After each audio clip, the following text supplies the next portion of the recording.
Hello everybody, welcome to the eApprentice Office Hour. My name is Derek Goodwin. Colin Gilchrist will lead today's presentation on programming the Haas UMC-750 with Autodesk's HSMWorks and SolidWorks. We also have Michael Witten and Phil Merg on the panel today to help answer questions. Check your email over the weekend and we'll send you a link to the video recording of the webinar. Today's presentation is brought to you by eApprentice and P9Cam Solutions. Type your questions into the panel, and let's go ahead and get started. I'm going to switch my screen over to Colin. Okay. Welcome, everybody. Today we're going to take a look at programming the UMC-750 Haas machine in HSMWorks. So, to give you a little idea about my setup before we get started, I've got a template file that's got this Raptor dovetail that is stored as a template. And that way, when I'm programming a new job, I can bring in my template file, I can load it on whichever machine I'm going to be programming it for. And in this template file, just to give everybody an idea, if I click on the template file solids, it'll show you that I've got those pieces. I have a piece of stock that is my dovetail stock. And if we go down to my mates down here, let's look at this from a right side view. And one of the mates that you can see that I've got created here is a distance mate. And by using this template file and already having my stock set up, I can easily modify the shape of the stock, and then I can go in and set my distances. So if I go and say edit this feature, right now it's set to 3/4 of an inch. If I say set it to 1/2 inch, you can see that it updates the part position. So that's kind of where we're starting from. We've got this part that we'd like to machine, and it is loaded right now into an assembly. We've got a piece of stock that is dovetailed that's sitting on our dovetail fixture. And for the UMC-750 machine, there is an offset distance between the center of rotation and the machine bed where you would mount a workpiece or a vise. So what I've done is just added a 2-inch riser, just basically a machine block to make the setup, basically as real as possible. So if I go over to the Cam Manager tab, you can see that I've got some operations that I created. Now, one of the things that I like to do, obviously it's SolidWorks and you can do this a number of ways, but one of the things that I like to do is start by creating planes on each face of my stock. And the reason that I create the plane on the face of the stock is that it allows me to easily create a sketch. So I'll go ahead and show this sketch. This is my common tool boundary.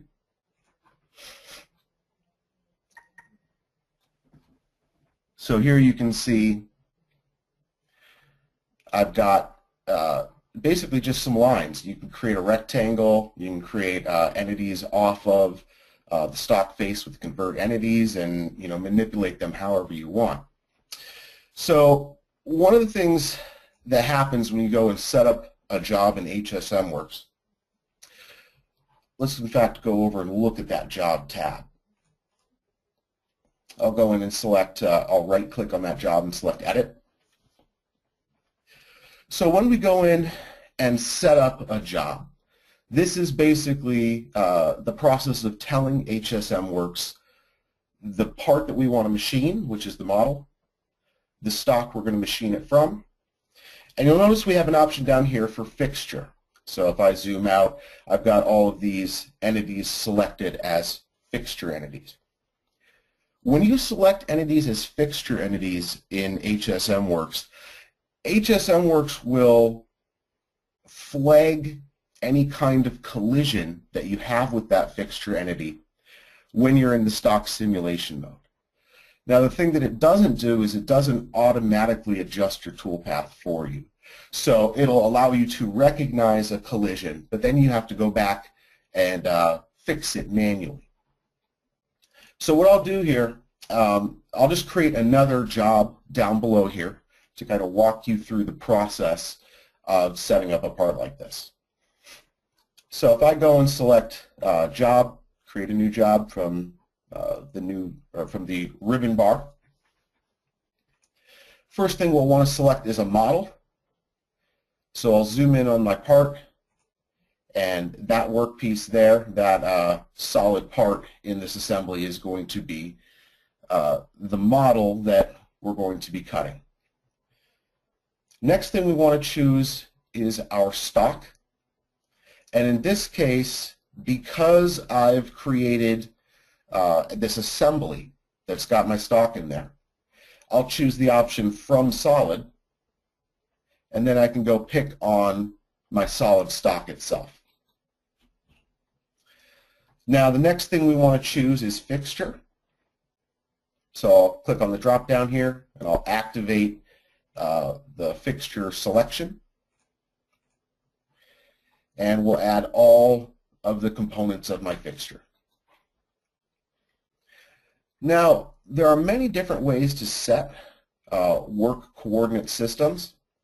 In this particular example, I'll open up my feature tree here, and you can see that I've actually created a SolidWorks coordinate system, and I've named it G54. I'll go into an ISO view here, and you can see that with my G54 work coordinate system, the x-axis is pointed to the right, the y-axis is pointed to the back of the machine, and the z-axis is pointed straight up vertically. Now the important thing about the location of it right now is that it is set to the machine center of rotation. And what we're doing here is we're actually building this assembly file as it would be in the real world. So if you use the actual measurements that are from your fixtures and from your machine, it's possible to be able to program a part without using any compensation features. So for your UMC-750, you've got two features that allow you to compensate for a workpiece that isn't exactly where you thought it was.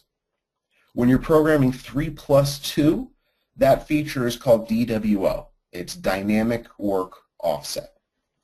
And when you're programming a live 5-axis part, or a part that uses vector programming, then you'd be using TCP, or sometimes called TCPC, Tool Center Point Control. And that allows you to compensate for a full 5-axis toolpath that is not exactly where you told HSMWorks it was. So anyway, I'm going to choose Use Coordinate System. We're going to use the G54 coordinate system. If for some reason this didn't show up here, well, let's do this. Clear selections. I would just go and open my feature tree and just choose it from my feature tree list. Now the next thing that I want to do is choose a machine. So typically when you're using a modified machine, you're going to want to go through this process. And by modified, I just mean one that Autodesk has provided you because they've customized it for your particular machine. I'll choose the New Machine button, and I'm going to use the Load button. The other option is to go through each of the options here and manually set up a brand new machine. In this case, we're using the UMC-750, so I'll select the UMC-750 machine file. And if we go through each of the pages, you can see that it has been configured for this particular machine. The only things we should really need to worry about setting when we first open this up, if I go to the Post topic here in this topics list, we need to set the location, the file path for the default post processor.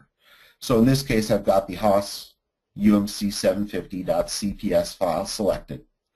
And if I needed to choose that file in a different location other than the default, or I wanted to select a different post processor, I could use the select button and then go browse to that file location. Then the other thing you're going to want to set up is the machine simulation if you received or requested a solid assembly of the machine itself. So in this case, I've created a folder called simulation inside my program files HSMWorks folder. You'll need to remember, if you're working in program files, to set the user permissions for full control so that you're allowed to read and write to those folders. And I've selected the UMC-750.SolidAssembly. I'll click OK. And you can see that it now just shows a display of the machine that I've got selected. So I've got the UMC-750 Haas machine, 5-axis machine with a B and C axis. I can now enter a work offset if I want to. 0 is just going to give me G54. Program comment and program name if I want to. Let's call this UMC-750 demo. And then I'll select OK. Okay, so that's the process of going through and creating a job. So because we're a little limited on time, we've really only got about another 15-20 minutes because Derek's a slave driver, and I know he's going to try and keep me on time here. No, I'm just kidding, guys. So what I've got created here is a series of toolpaths. And so I started on one side, and I did 3D adaptive clearing. So if you go up to the 3D milling menu, you can see here you've got adaptive clearing.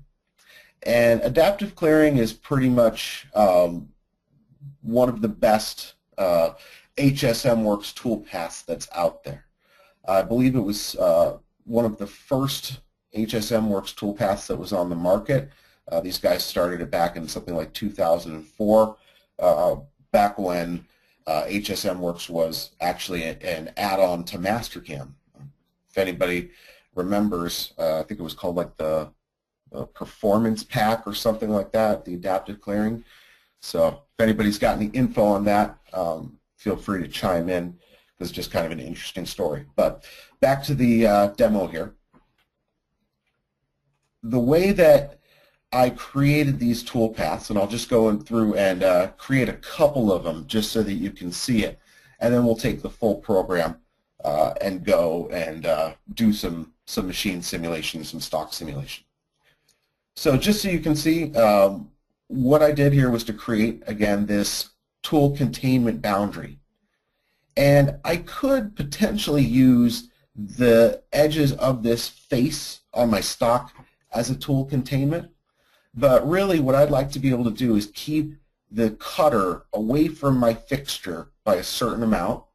And I want to allow room for the cutter to move basically in front of my workpiece, but not really on the sides of my workpiece. So you notice that there's not much, there's a small gap.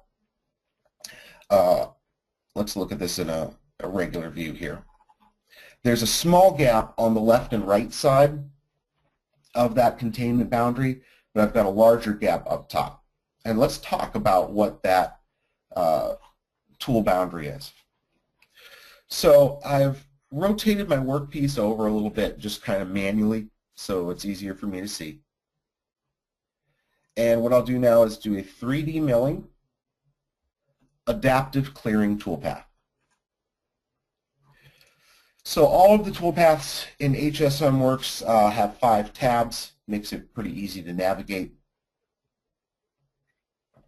First step, as always, is to select a tool. In this case, I'm going to use tool number 1. It's a 1/2 inch diameter with an 060 radius bullnose cutter, and I'll select that. And you'll notice that HSMWorks will show you the orientation of the tool when you are selected on the Tool tab. And that's not where we want to cut this part. We want to do some 3+2 positioning. So I've selected my part. The next thing I want to do is go and click on the Geometry tab. And setting up a part for 3+2 in HSMWorks is some of the easiest setup that I've ever seen in a CAD/CAM package. Because really all we need to do to position the tool over on this face is enable this tool orientation button right here.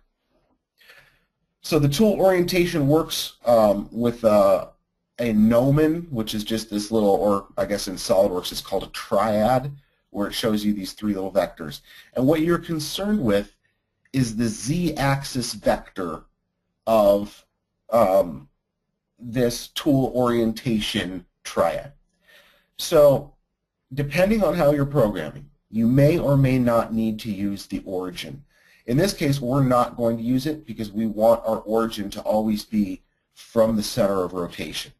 What we are going to do is select the tool axis orientation.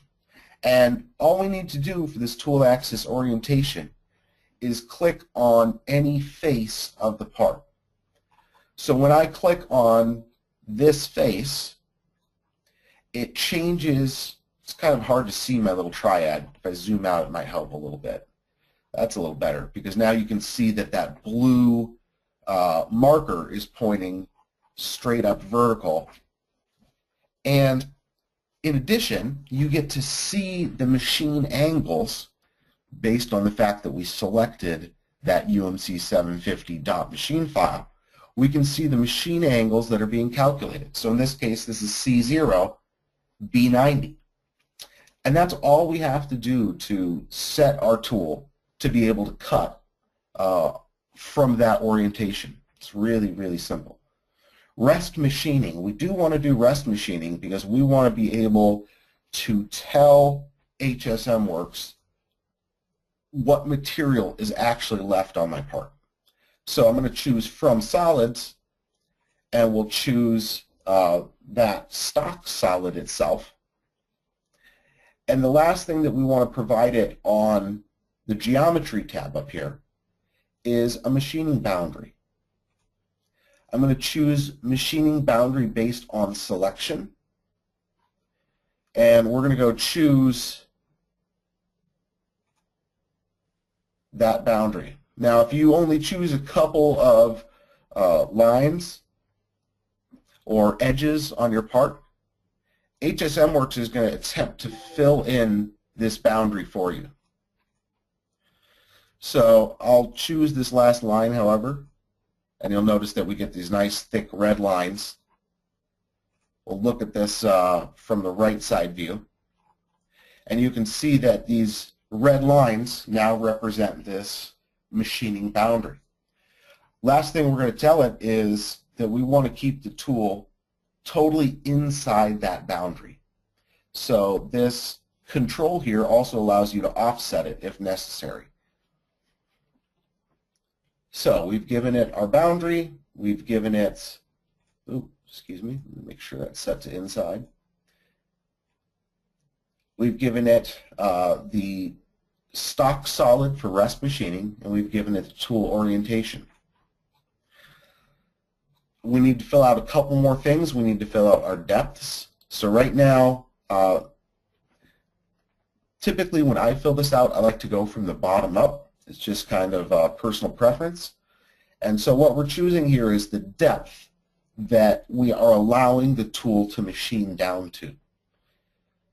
Typically, for my bottom and my top options here, I use from selection. So I can choose the actual point that I want. So on the bottom, I'll allow it to go down to the bottom right here. And I want it to go a little past the center line. That's why I chose that vertex. Now the top is going to come from the stock top. So it automatically recognized the stock because I chose that solid model. And now we're telling it that is where the top of my stock lies in the z-axis according to my tool orientation. Retract height is set 200 thousandths above that.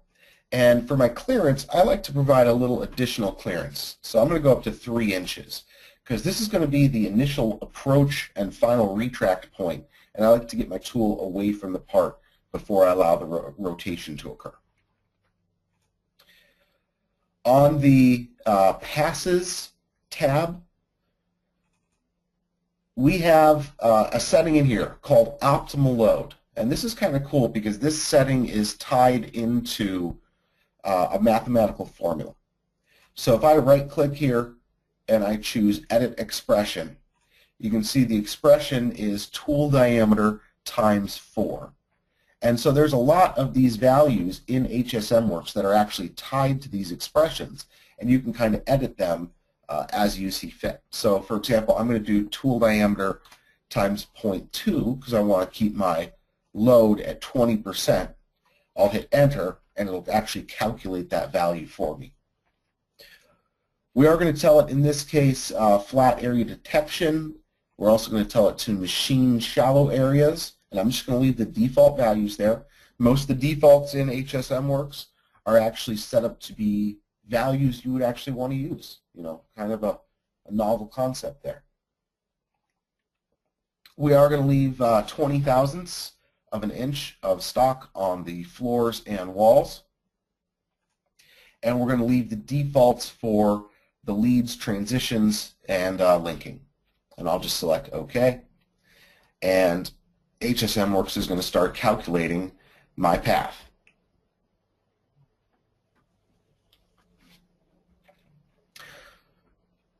So really this this webinar demonstration is really about showing you programming 3+2 using HSMWorks and then doing a machine simulation and a stock simulation. So let's look at the results of this actual program that I've done up here. I'm going to go ahead and choose just a regular ISO view. And to make it a little easier to see, I'm going to turn off my boundaries over here. Okay. So what I'm going to do on the CAM Manager tab is select all of the operations. And first, we're going to go and do a stock simulation. So a stock simulation shows you your actual stock material workpiece, and it'll bring in basically the assembly that you've told it to bring in. We have our speed slider bar, which actually not only works as the speed slider, it gives you the ability to go backwards as well. So what I'll do is select play, start and stop the simulation. And if I start adjusting this slider bar, it's actually possible to go so slow. Oh, excuse me. No, that only works for the regular simulate mode. So this one is a true speed slider. You can slow it down, you can speed it up, but that's all you get. So you can see that I'm machining from the first side. I've got a toolpath set up to machine from the second side here.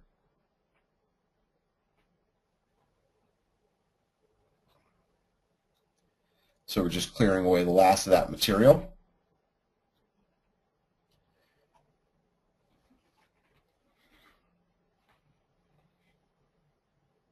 Okay, once we have cleared away the material, we're going to go and do some drilling. So I'll just speed this up just a little bit.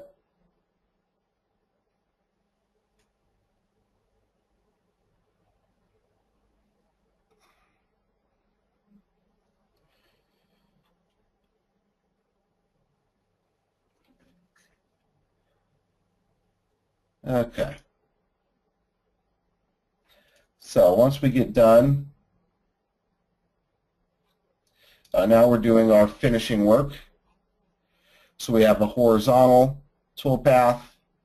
We have another 3D contour.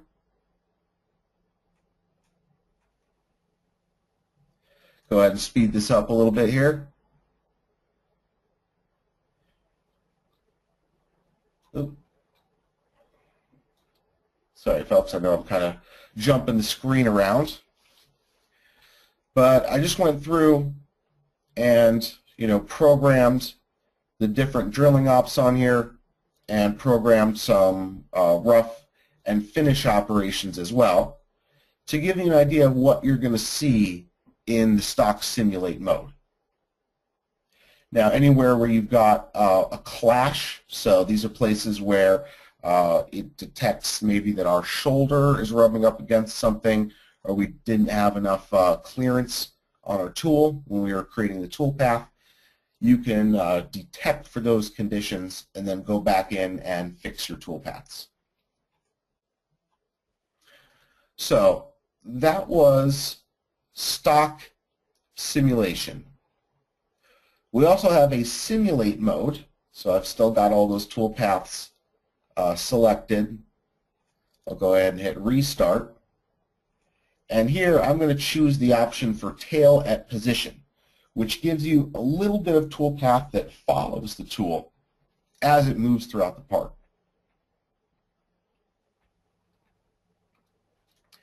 Slow it down just a little bit. And this is one where you can play through.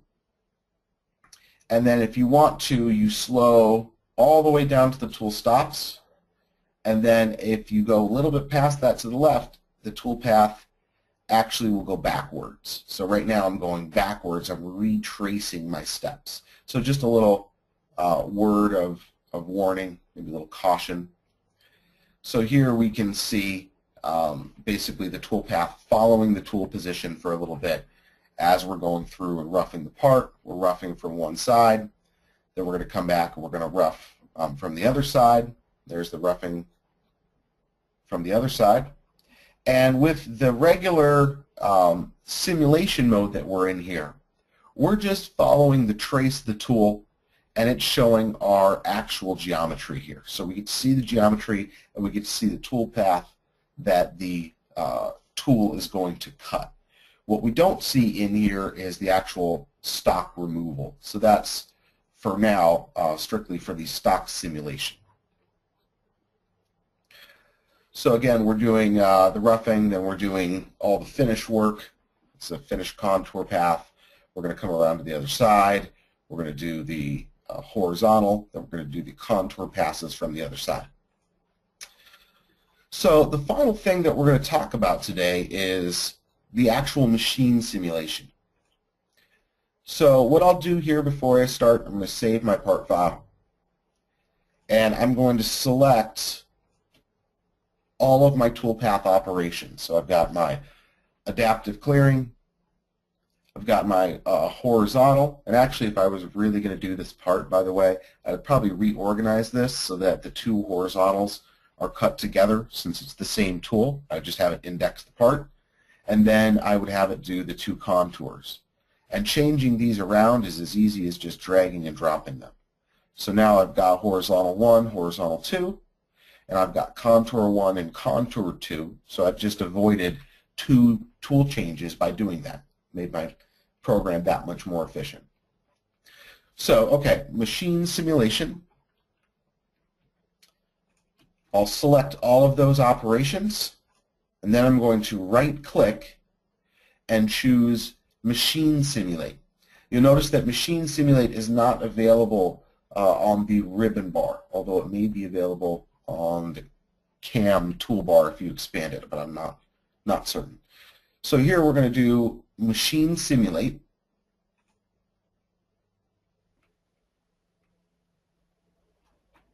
And that's going to load my part and my tool and my fixtures and everything inside the machine. Now when I do that, it actually creates a copy of my parts for the display state. So I'm going to go ahead and hide both my actual part and my riser. And what you'll see is that those parts are still displayed here. And that's because they're actually added to the assembly for the way that it does machine simulation. So let me go ahead and collapse that toolbar. And we're going to rewind the simulation. So for some reason, the machine simulation always starts at the end. And essentially, the first thing you want to do is do a rewind. Now, we can certainly watch the simulation like this, although I find the machine enclosure itself to hinder the view a little bit. So what I will typically do is go and open up my machine components. So by the way, if I zoom out a little bit and we look at our feature tree, when you go into machine simulation, there's two ways to do machine simulation in HSMWorks. You can start by starting with the machine. So if you bring in the solid assembly of your machine, and then you bring in your tooling components, your fixtures, your part, your stock, and you build that up as an assembly, you get to see the machine starting at the very beginning. I kind of went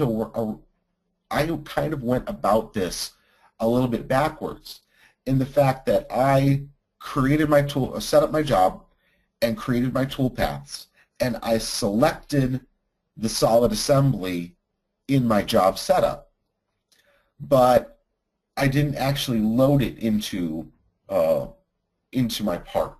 So in this case, this is the first time this assembly has been loaded in, and I did that by running machine simulation. So what I am going to do is turn off the visibility of the enclosure, and let's also turn off the visibility of this door. And so now what we get to see is that tool changer arm and the trunnion itself and the VMC, I should say the UMC tool spindle. So let's go ahead and slow it down a little bit and we'll play through it. Now in machine simulation, you don't get stock removal. So that's just a heads up there. You get to see the tool, the tool path, the workpiece, and you get to see the machine position. So you will see it rotate when it needs to rotate, or rotate both axes if necessary. Down in our progress slider bar, we're almost done with that first adaptive clearing. So I'll slow it down just a little bit. I should say I'll slow it down quite a bit when we get to that end there, because I want you to see that transition. So here should be the final retract, the machine indexed, and now it's approaching for the next move. So once again, I'll speed that up a little bit. Let's have it get through this toolpath fairly quickly. Slow it down right at the end here. Okay, and I'll just slow it way, way down. And part of the reason I'm doing that is I know that the playback goes a little bit slowly when it displays over our go-to webinar session. So let's go ahead and speed that up. Now we're doing our finishing paths. So you can see, again, I'm going to get to the end of this path, and I'll have it go really slow. Oop.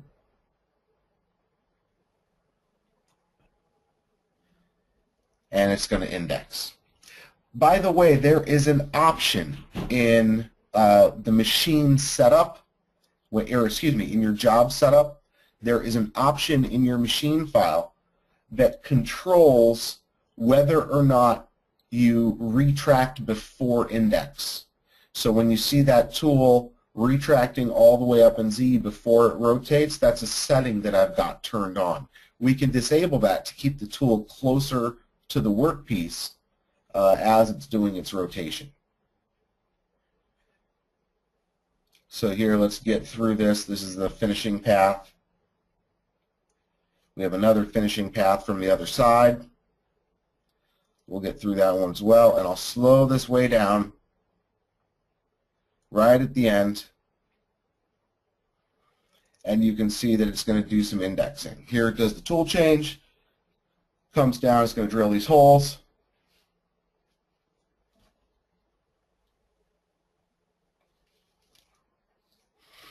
It's going to retract after this hole, and it's going to index. So keep in mind that's the same tool, but again, there's that indexing retract before index behavior.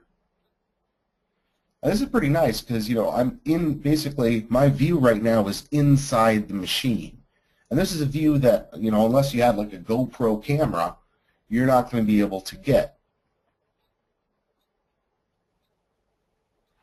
So we're drilling some holes here, indexing, drilling some other holes here, speed it up just a hair.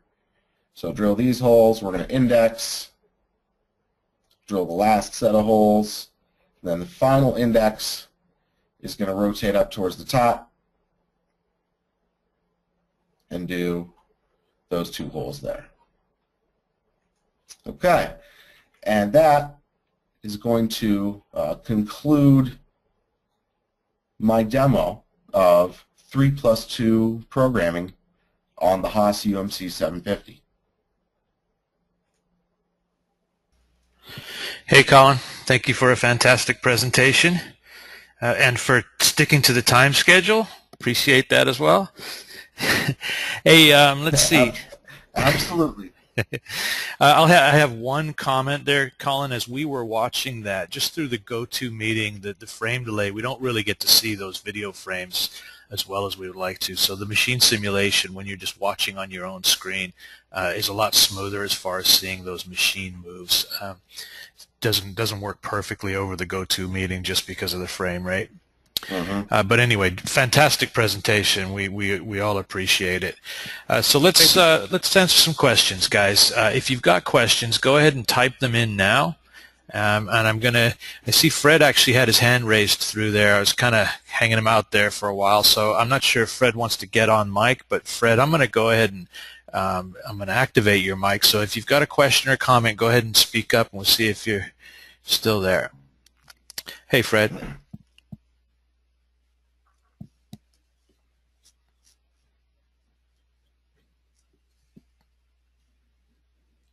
Okay, it might have caught Fred off guard there, or he doesn't have a mic hooked up. So Fred, just type in comment or question into the sidebar, and we'll get to that. So I have a question in from Chris. Does the spindle housing show hit detection with the table or fixtures? That's a good question. I believe there was an option to show that. I don't know if it does it specifically in machine simulation. I know it does in the stock simulation, but let's go and run machine simulate. Okay, so we got those two turned off already. Okay, that's good.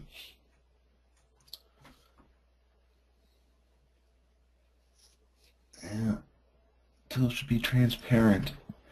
I don't think there is that option yet.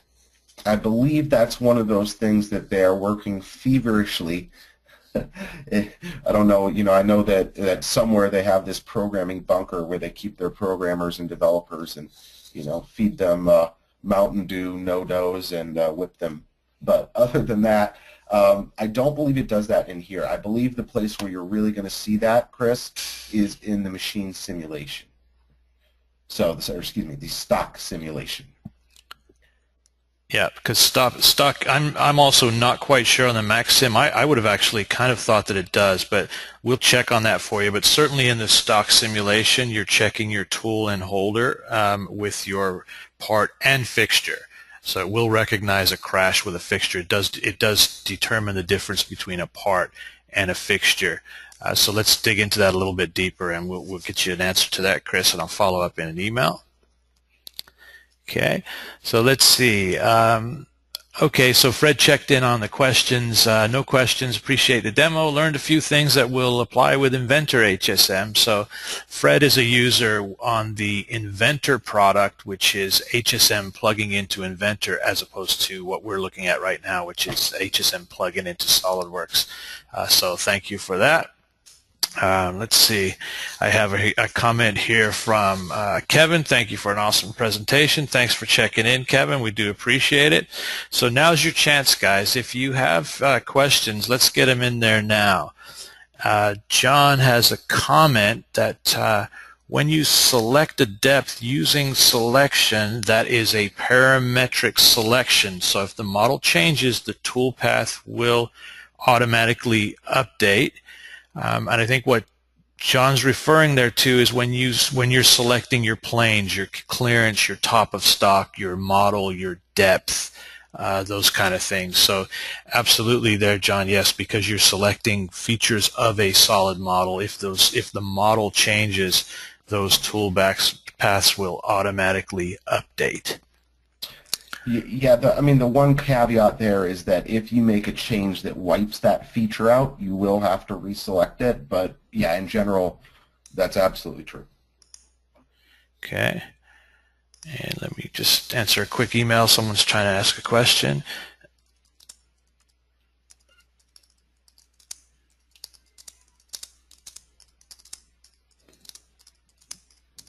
This is live TV, folks, so you never know what's going to happen, so answer that. So, okay, let's get back to some questions here. I have quite a few comments coming in, Colin. Thank you. Great presentation.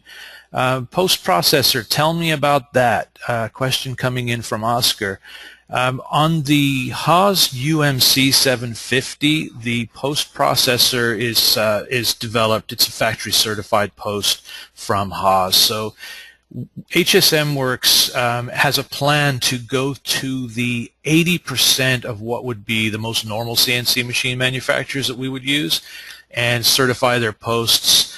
And Haas was the first machine tool dealer that this was taken care of with. So all of the Haas posts are already factory certified and free to the use to some company who purchases HSMWorks, and there are a lot of other posts as well that are already done. Most of your normal, when I say normal, the kinds of machines that are prevalent, your Moris and all these kind of things, anything with a Fanuc controller, we already have posts for. Let's see. So, hey Derek, I got one comment on that too. Yeah. So what I've done is selected all of those operations and gone into post-process. Okay. So you can see that I've got that post configuration file selected. Mm-hmm. It's showing me, where my post folder is. It's showing me where my output folder is. Mm-hmm. And then I've got a bunch of settings that the post writer has enabled, and some of these are actually specific to the Haas. So here you can see you've got use G0. Do you want to allow rapid motion or not? The default here is no. So by default, we're going to use high feed rate and not rapid moves. Use G187. Yes, it's enabled. Use G28. No, it's disabled. So you can see that you've got some of these specific UMC-750 options that you can change on the fly based on based on the configuration that you need. Right. So thanks for pointing that out. Then that's actually pretty cool because the G187 there that you mentioned are the high-speed codes for the Haas controller. So you can select whether or not to use high-speed codes from directly in that post dialog box. So if we look, absolutely, and if we look at the output from this Haas, one of the things that you'll see right at the beginning, they do something really smart with the posts from HSMWorks. And what they do is set up the feed values that are used in the operation as variables. So if you've got macro variable programming, I'm pretty sure all Haas's do, you can then control, for example, your cutting feed rate, your entry feed rate, your exit feed rate for this whole operation. And if you want to make edits to the operation, all you really need to do is change that option in one place, and then that that feed value gets called as a variable, as a macro variable. Here you can see that we're doing our first positioning, so G0, B90, C0. Then we're invoking G254, which is the dynamic work offset. So DWO is already set up on this machine. And having built and worked on post processors for Mastercam, I can tell you that this code is absolutely perfect. It calls up the work offset, turns on high speed, does the table rotation first, which it must do, and then it calls up the dynamic work offset G254 code. It goes and it does its machining. And if we go down to the next tool, let's go find that. Okay, so you can see at the very end it cancels dynamic work offset, and then it rotates the machine back to BC0, which it must do. Then it calls up the next adaptive toolpath. G54 is still active, so it doesn't need to call that. It calls G187. It does the rotation, calls up G254, and then continues on.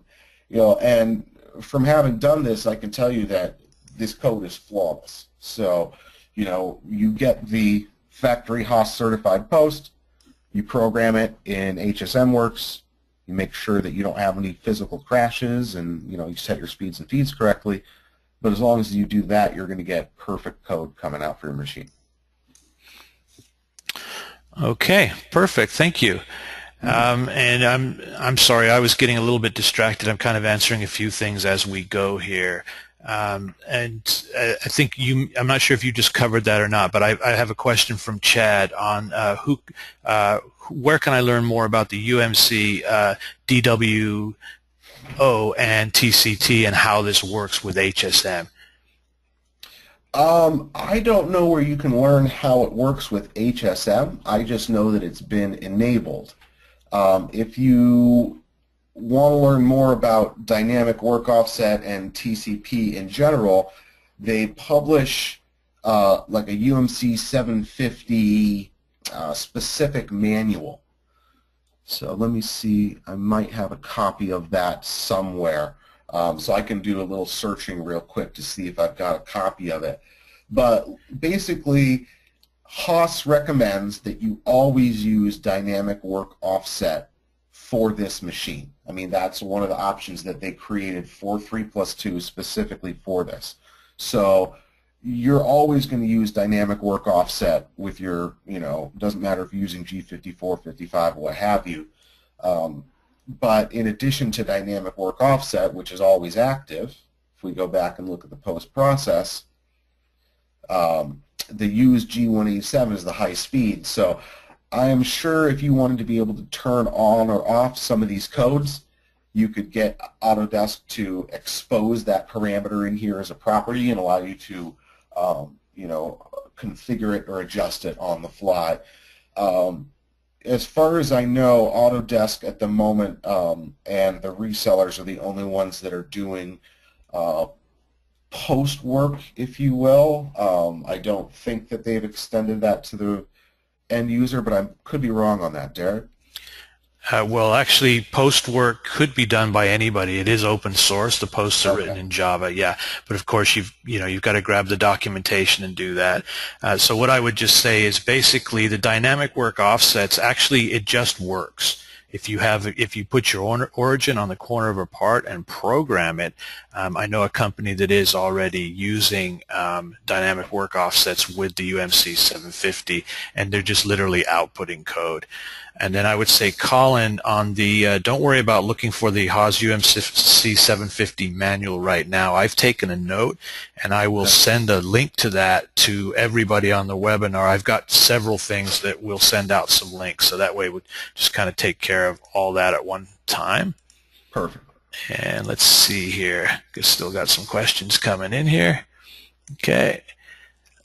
Let's see. So I had a comment coming in actually from Tim when we had a question a little bit earlier about how do you simulate whether or not the spindle is going to hit the fixture.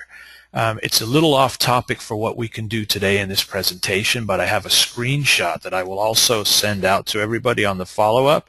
But basically what you can do is you can model your spindle, basically draw that cylinder that represents the diameter of your spindle and apply it to your tool holder. So basically you have your tool holder and spindle built as one. It's kind of a workaround, but it does work. So thanks, Tim, for following up with that. We do appreciate it.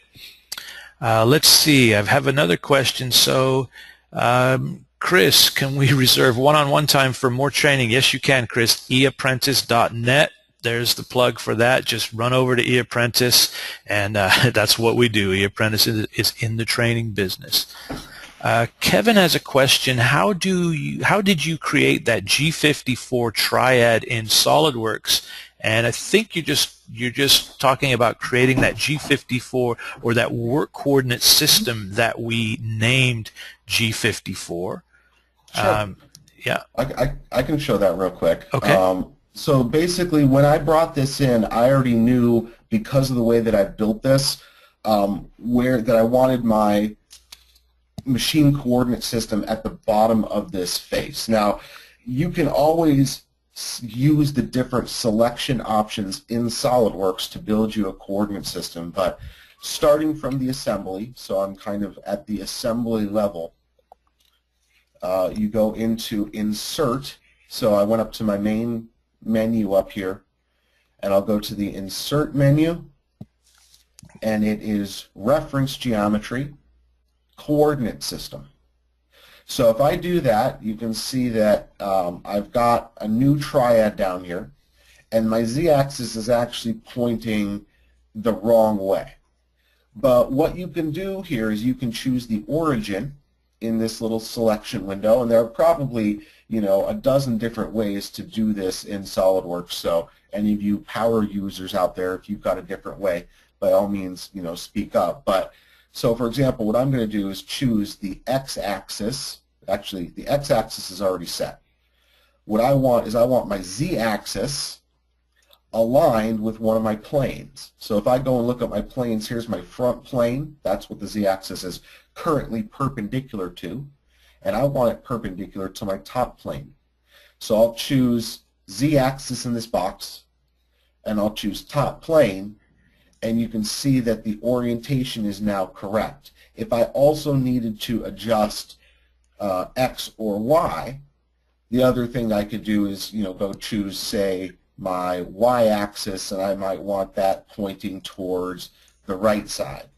So I can flip this thing around based on the planes that I choose for my X, Y, and Z orientation. If you get kind of screwed up, you can always just clear the selections. I'm going to do Z-axis again. I'll choose top plane, and that's, in this case, all I have to do. The orientation is now correct, so before I screw anything up. Now, if I also want to set an origin, say I wanted my G54 touched off on this corner, after I've set the orientation, now I can go and choose the origin, put it on this corner, and maybe I want that to be G54 or G55 or what have you, so I'll say OK. I now have a SolidWorks coordinate system. So I'll just slow click on that, and we'll make that G55. In this case, I'm only making it G55 because I already have a G54. And I believe you can also, Oh, maybe not, but sometimes you can move this coordinate system around. I don't know why it won't let me move it up here, but anyway, maybe because I already have one and that's the main or something. I'm not sure. But anyway, that's the basics of creating a coordinate system in SolidWorks. You do main menu, insert, reference geometry, and coordinate system. And that's just the easiest way to go, because when you go to select these things, it allows you to just select these coordinate systems, and it makes it super easy. Right. I would even say that in HSMWorks, this not necessarily in the Inventor version, but in the SolidWorks version, I would say creating your work coordinate systems ahead of time would be the way to, that would be the workflow that I would use. Otherwise, you end up going back and doing it later, and it keeps the process good if you get that done ahead of time. So we're getting close to 1 o'clock p.m. here, so I'm going to move quickly through the remainder of the questions. Steve has a question. Suppose you set your part 0 on the part itself instead of the MZRP. Will the post output G254 or G234? And what I'm going to say there, Steve, what Steve's referring to again is these dynamic work offsets. So if you put your 0 at the center of rotation where we have everything modeled, or if you put your 0 on a corner of the part, will it automatically output the Haas codes? And I'm going to say yes, it will, Steve, but we're going to want to go into background to do the test. And it sounds like you got a comment there, Colin? Yeah, and the G234 is typically only used for TCP. So you're not really going to see the TCP codes unless you're using a swarf or a flow or a multi-axis contour type toolpath, where the toolpath is vector-based. All of the examples we've done today are all 3+2 machining, so they're all positioning, and that's always DWO. So unless it's live 5, you're not going to see what was it, 243? Somebody correct me if I'm wrong, but that you're only going to get the DWO code. Right. It's either 234 or 243, so we'll check that in the manual. Okay. Chad had asked me to copy him on the collision answer, so on the follow-up, guys, I will send the follow-ups to everybody. Let's see, so Chad says, can you explain why you use G54 on the machine rotation as opposed to the material corner? And so basically that's the old style, is that we had to use G54 on the center of rotation of the axes. So the dynamic work offsets and the TCPs, where we were able to actually put an origin on the corner of a part, is kind of really modern technology that's just really become available over the last few years. So it's kind of old school is to model it up. I don't know if you have a comment there, Colin, or? No, that's exactly correct, is that TCP and DWO now allow you to program from the corner of the part, and the machine will compensate for any misalignment of the part, and that is brand new technology. Within I don't think I've seen it less than about 5-6 years ago. It's certainly no older than 10 years. Right. Okay, moving along quickly, Derek has a question. Will the machines come with the software for simulation like the posts? The answer to that, Derek, is if it's a Haas machine, yes, because Autodesk has already developed a relationship with Haas where where Haas has basically given Autodesk access to all of those models. And so if you have a Haas machine, yes, HSMWorks will provide you with a post and the machine models and the machine simulation already working. So you could program this part that Colin has just done and machine simulate same day. So it's all there. And as far as different machine models, as they come online, they will be available. The other option is for you to model up your machine, and a lot of people if they have to model their own machine, if machine models are not available, you may just model up the components that are really important to you, the tool changer, swing arm radius, the table, vise fixtures, etc. You may not necessarily need to model up the entire sheet metal of the machine. Let's see. Oscar says, you mentioned Mastercam or the post for HSMWorks the same. I'm a little bit confused with the comment or question there, Oscar, but no, Mastercam and HSMWorks are two completely separate products. They use their own different post processors. Mastercam uses its own proprietary code that it developed to write its post processors. HSMWorks uses Java language. It's JavaScript. JavaScript, right. Yep. Okay. I have a comment from Jiang. Thank you guys for a great presentation, which means it's 3 o'clock in the morning again for Jiang, but appreciate you being here on the webinar, Jiang. You'll need to go get some sleep soon. Oscar Gomez says, tool library, tell me about that. So what we're going to do is I have this on my follow-up list, Oscar. There are some tool libraries that just already are delivered with HSMWorks, but the guys out at Pier 9 in San Francisco, which is the Autodesk modern machining facility where they basically develop all of the software by testing it on real CNC machines. They have a fantastic tool library they've already developed, which has tons of tool holders and end mills and drills and taps, everything all already modeled up. And so I'm going to send everybody a link to that tool library, and you can just download that and install that. Even if you're just using the free version of HSM, which is HSM Express, the 2D version, that tool library will install and you can use that. Comment, or question, let's see, from Robert. Coordinate system cannot go before a feature that it references. Fair enough. That's probably the issue that we're having, just putting that up there. So thank you, Robert. It's always good to have some solid SolidWorks guys here to back us up. Let's see. Can you create 5-axis simultaneous toolpath in HSMWorks? That's coming in from Junior. The answer, Junior, is yes if you purchase the Pro version of HSMWorks, which is a little bit more expensive than the regular version. So yes, you can.